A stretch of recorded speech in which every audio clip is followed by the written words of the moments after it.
প্রথমবারের মতো নারী এশিয়ান কাপে অংশগ্রহণ নিশ্চিত করেছে বাংলাদেশ নারী ফুটবল দল। কোয়ালিফায়ার পর্বে তারা ছিল গ্রুপ সিতে। প্রতিপক্ষ ছিল মায়ানমার, বাহরাইন ও তুর্কমেনিস্তান এবং এই তিন প্রতিপক্ষের মধ্যে প্রথম দুই ম্যাচে বড় ব্যবধানে জিতে এশিয়ান কাপের মূল পর্বের টিকিট নিশ্চিত করে ঋতুপর্ণা চাকমারা। প্রথম ম্যাচে বাহরাইনের বিপক্ষে 7-0 ব্যবধানে জিতে টুর্নামেন্ট শুরু করে বাংলাদেশ। এরপর দ্বিতীয় এবং সবচেয়ে গুরুত্বপূর্ণ ম্যাচ ছিল স্বাগতিক মায়ানমারের বিপক্ষে। সেখানে দুর্দান্ত পারফরমেন্সে 2-1 গোলের ব্যবধানে জয় তুলে নেয় বাংলাদেশ, যা নিশ্চিত করে তাদের মূল পর্বের জায়গা। এ যেন শুধু জয় নয়, বরং একটি দেশের ফুটবল ইতিহাসের নতুন অধ্যায়ের সূচনা। 2026 সালের নারী এশিয়ান কাপে মোট 12টি দল অংশগ্রহণ করবে।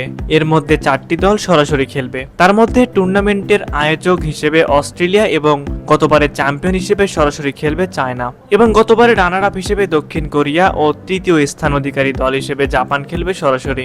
বাকি 8টি দল এসেছে কোয়ালিফায়ার থেকে, যাদের মধ্যে একটি হলো বাংলাদেশ।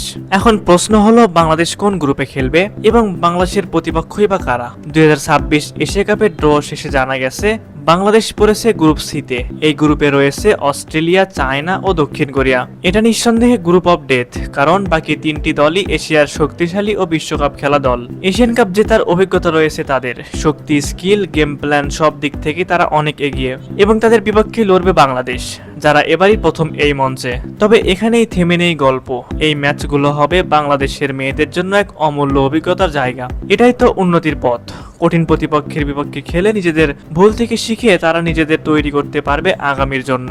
এই সুযোগটা শুধু এশিয়ান কাপে অংশ নেওয়ার নয়, বরং এটা হতে পারে বিশ্বকাপে খেলার চাবিকাঠিও।